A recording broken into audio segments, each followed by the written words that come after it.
important for people to be able to operate in the ecosystem without being terrified that unknown unknowns were going to blow them up somehow.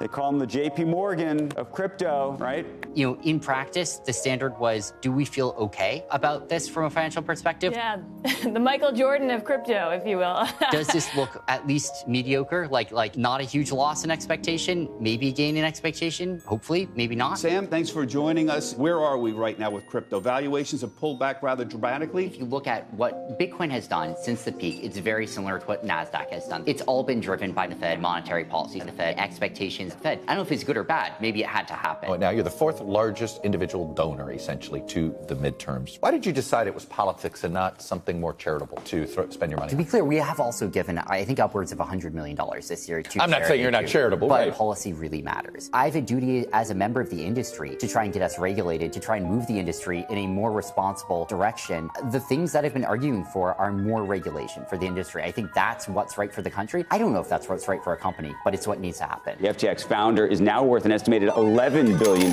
He could have bought that Jordan jersey if he wanted. He spent hundreds of millions of dollars to bail out struggling companies facing bankruptcy, liquidity issues, you name it. And often we just weren't sure. Like, you look at a lot of these cases, you know, they had 4 days before they were going to file bankruptcy. And so we had 4 days to do all of the diligence we could on the company and then make a judgment call and wire money. One of the reasons the exchanges have been reluctant to interact with the crypto community has been the uncertainty around the regulatory situation. Is this good for the crypto community? Good for everyone. I think it gives customer protection that we're missing right now, real federal oversight, protection against financial crimes, against systemic risk. I welcome the efforts from, you know, the Cinema Gillibrand, the Lumps Gillibrand effort there. You strike me as somebody, you try something, you look at how it works, okay, let me try this way. You know, part of this is, look, you know, stuff happens, you know, I do what I can, do what I think is right, and adapt. There's no matter how much you spend in any one place, there's just a limit to how much impact it's going to have. Do you think you spent too much money there, in hindsight? Yeah, I think it's probably right. Do you still have enough cash if you needed to do another bailout?